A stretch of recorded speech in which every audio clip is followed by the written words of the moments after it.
Hello बच्चों। तो कैसे हो आप सभी। तो बेटा आज हम एक्सरसाइज 3 का क्वेश्चन नंबर 2 करेंगे। तो बेटा ये क्वेश्चन आपको बहुत इंपॉर्टेंट है, ठीक है, ये बहुत काम के आने वाले हैं और इसको बहुत करना जो है बहुत ही इजी है। तो देखो किस तरह से करते हैं। सबसे पहले चीज़ों को समझिए कि देखो हमारे पास क्या गिवन है। एक ए बी सी डी क्या गिवन है, एक पैरेललोग्राम गिवन है। और बेटा याद रखना, जब भी पैरेललोग्राम में आपको कोई भी एक एंगल गिवन होगा, क्या गिवन होगा, कोई भी एक एंगल गिवन होगा, तो उस एक एंगल की हेल्प से आप ये सारे के सारे एंगल्स हैं वो कैलकुलेट कर सकते हो।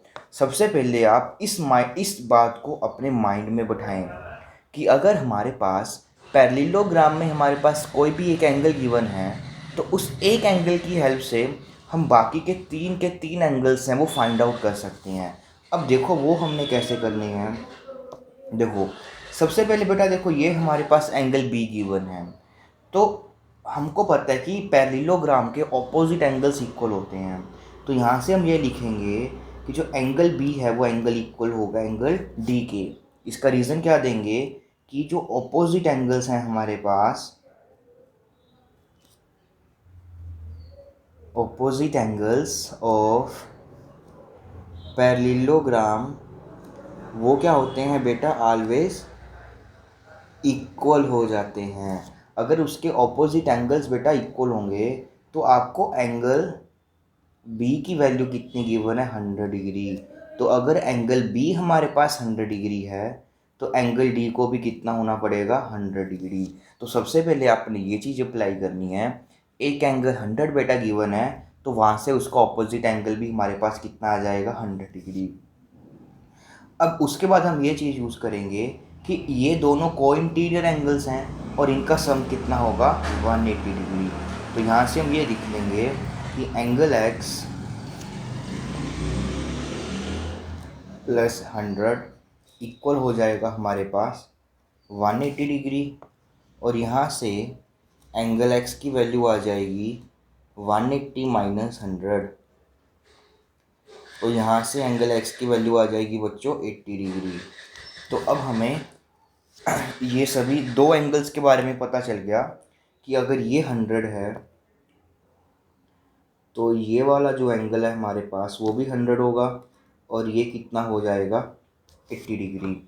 अब बच्चों अगर आपको ये 80 चल गया पता कि ये 80 है, तो यहाँ से फिर हम angle z is equal to angle c लिख देंगे, क्योंकि फिर से ये क्या बनने वाले हैं, हमारे ऑपोजिट एंगल्स। तो यहाँ से आपके पास एंगल z की भी वैल्यू आ जाएगी 80 डिग्री। तो यहाँ पर भी हम लिख लेते हैं कि जो ये एंगल होगा हमारे पास वो भी क्या हो जाएगा, 80 डिग्री। तो आपको एवरी टाइम यही काम करना है। जब भी आपके पास एक एंगल गिवन होगा तो उससे आपने बाकी तीनों के तीनों एंगल्स को फाइंड आउट कर लेना है। तो अब बच्चों देखो अगला हमारे पास ये है क्वेश्चन। तो इस क्वेश्चन में बेटा जल्दी से वीडियो को पॉज करो और जल्दी से इसको खुद से ट्राई करने की कोशिश करो। बिल्कुल सेम क्वेश्चन है, आप बहुत इजीली इसको निकाल सकते हो। आपको ये एक एंगल गिवन है और आपने क्या कर लेना है, इसकी हेल्प से ये तीनों के तीनों एंगल्स ढूंढ लेने हैं। तो जल्दी से बेटा वीडियो को पॉज करो और इस क्वेश्चन को खुद से ट्राई करने की कोशिश करो। तो होप सो बेटा आप सभी ने इसको अच्छे से किया होगा। देखिए बहुत ही इजी सा क्वेश्चन है ये। देखो बच्चों, सबसे पहले मैंने आपको बोला कि जब भी आपके पास कोई भी एक एंगल गिवन होगा तो उससे आपने क्या कर लेने हैं, बाकी तीनों के तीनों एंगल्स को फाइंड आउट कर लेना है। तो देखो अगर ये अब हमारे पास 50 डिग्री है, तो यहाँ से हमारे पास अगर ये 50 होगा तो ऑपोजिट एंगल से जो आपके पास ये वाला एंगल है वो भी कितना हो जाएगा, 50 डिग्री हो जाएगा। अगर ये 50 है तो ये लीनियर पेयर बन रहा है, तो लीनियर पेयर में इन दोनों एंगल्स का सम कितना हो जाएगा, 180। तो यहाँ से बच्चों आप z की वैल्यू निकाल सकते हो और वो आ जाएगी आपके पास 130 डिग्री। अब देखिए आपने ऑपोजिट एंगल का यूज़ कर लिया। अब दूसरा क्या यूज़ करते हैं हम कि इन दोनों एंगल्स का सम कितना होगा, 180 degree. Means angle x plus angle 50 इन दोनों का सम कितना हो जाएगा 180। तो यहाँ से एंगल एक्स की वैल्यू आ जाएगी 180 माइनस 50। तो यहाँ से आपके पास एंगल एक्स की वैल्यू आ जाएगी 130। तो हमने ये वाला जो एंगल था उसको फाइंड आउट कर लिया और वो आ गया हमारे पास 130 डिग्री। अब ये आ गया तो इसका यूज़ करके आप इसके बिल्कुल ऑपोजिट वाला जो ये एंगल है वाई निकाल सकते हो। तो यहाँ से एंगल वाई भी हमारे पास कितना आ जाएगा 130 डिग्री, क्योंकि ये क्या बन रहा है हमारे पास वर्टिकली ऑपोजिट एंगल्स। तो ये भी इजी क्वेश्चन था। अब अगला देखो बच्चों,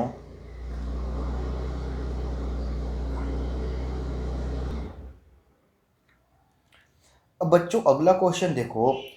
इस क्वेश्चन में हमारे पास अब क्या आ गया, अगर सिंपल पैरेललोग्राम होता तब तो हम बेसिकली वही यूज़ करते हैं कि ऑपोजिट एंगल्स इक्वल होते हैं और इनके कोइंटीरियर एंगल का सम 180 होता है। जब बच्चों डायगोनल्स गिवन होते हैं तो हम डायगोनल्स की प्रॉपर्टी यूज़ कर लेते हैं।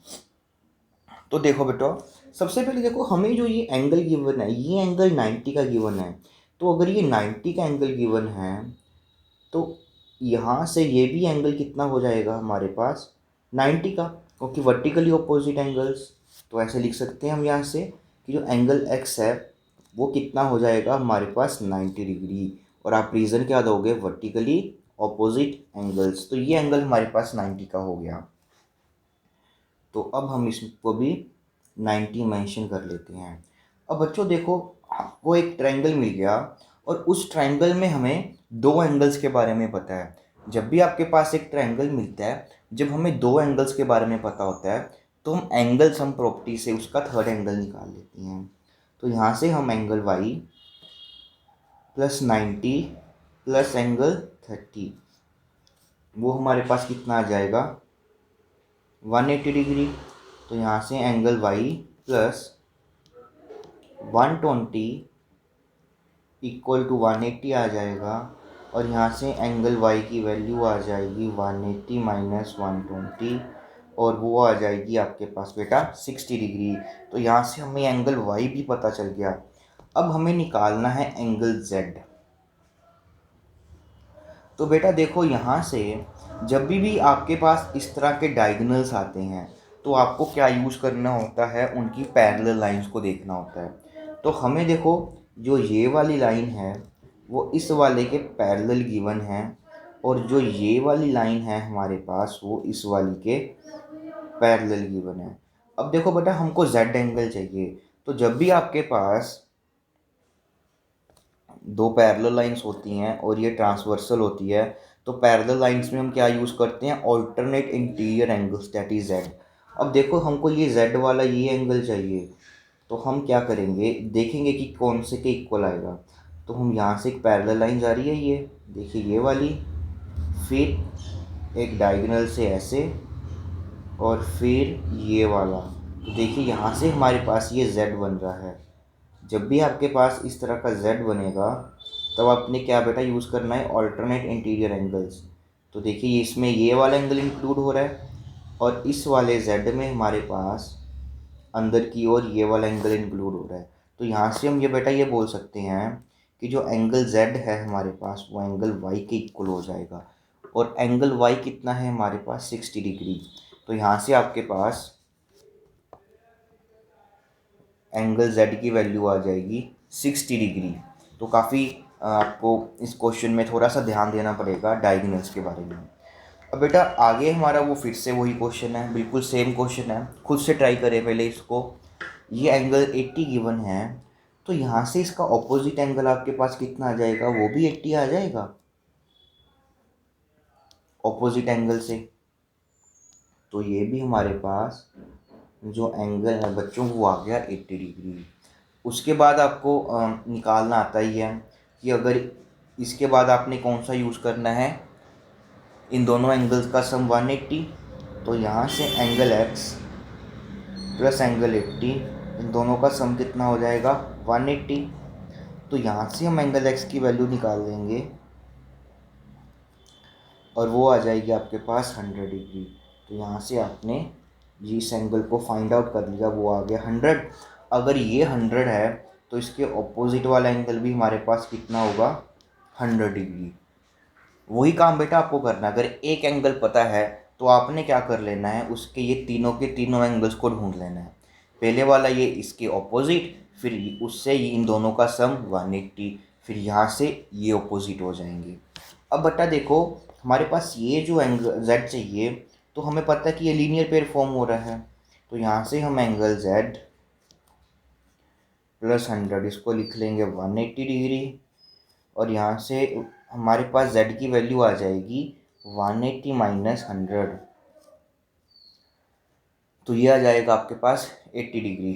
तो हमने इसके भी एंगल्स को फाइंड आउट कर लिया। अब देखो इस क्वेश्चन को बेटा ध्यान से समझना। बेसिकली ये हमारे पास पैरेलल लाइन के ऊपर बेस्ड है। सबसे पहले देखिए, यहाँ पर हमारे पास 112 है, तो यहाँ से आप डायरेक्टली एंगल y निकाल सकते हो, वो भी इतना आ जाएगा। और क्योंकि पैरेललोग्राम के ऑपोजिट एंगल्स क्या होते हैं, इक्वल होते हैं। अब वो x और z के बारे में पूछ रहा है हमसे। तो देखो बच्चों, यहाँ से सबसे पहले देखो, हमें ये 40 डिग्री का एंगल गिवन है। तो अगर हम ये 40 डिग्री का एंगल गिवन है, तो हम देखते हैं कि इसकी हेल्प से हम कौन सा एंगल ढूंढ सकते हैं। तो देखो, इसको हम z बनाएंगे, ये हमारे पास एक पैरेलल लाइन, फिर ये हमारे पास आ गया उसका एक डायगोनल, और यहाँ से हमारे पास फिर से ये आ गई पैरेलल लाइन। तो देखो बेटा, अगर ये 40 का एंगल है, तो यहाँ से अगर ये एंगल हमारे पास 40 डिग्री का हो गया, तो आप यहाँ से इसको भी 40 लिख सकते हो। और हमें देखो ये भी मालूम है कि एंगल y कितना था, 112, तो आप इसको भी ऐसे लिख लीजिए। तो बेसिकली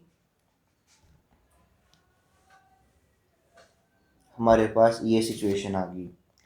अब देखो ध्यान से कि जो ये z एंगल है हमारे पास, वो देखो किसके इक्वल होगा। तो अब की बार हम यहाँ से z बना लेते हैं, ये एंगल, फिर ये एंगल, और फिर ये एंगल। इट मीन्स यहाँ से जो आपके पास ये वाला z वाला एंगल है, वो इस x के इक्वल आ जाएगा। इट मीन्स बस हमें x चाहिए, या तो आप x निकाल लो या तो आप z निकाल लो, दोनों सेम ही आंसर आ जाएंगे हमारे पास। तो देखिए, ये हमारे पास एक ट्रायंगल बन रहा है, इसमें एंगल 40 है, ये 112 है, तो हमें x चाहिए। तो हम एंगल सम प्रॉपर्टी की हेल्प से angle 40 plus angle 12 and angle x, तो ये आ जाएगा हमारे पास 180 डिग्री। तो जब हम इनको प्लस करेंगे तो आ जाएगा 152 प्लस x, ये आ जाएगा 180 डिग्री। तो यहाँ से एंगल x की बेटा वैल्यू आ जाएगी 180 माइनस 152। तो 10 में से 2 गए हमारे पास, ये 8, और यहाँ पर 7 बचेगा तो 28। तो एंगल x की बेटा आपके पास वैल्यू आ जाएगी 28। तो हम यहाँ पे लिख लेते हैं 28।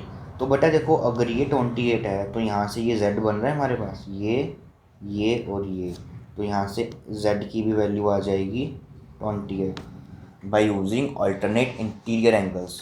क्योंकि ये दोनों लाइंस हमारे पास ये पैरेलल हैं और ये दोनों पैरेलल हैं, हमने ये दोनों लाइंस पैरेलल थी, तो ये ट्रांसवर्सल इसका यूज़ कर ये एंगल इसको इक्वल लिख दिया कि ये भी कितना होगा, 28।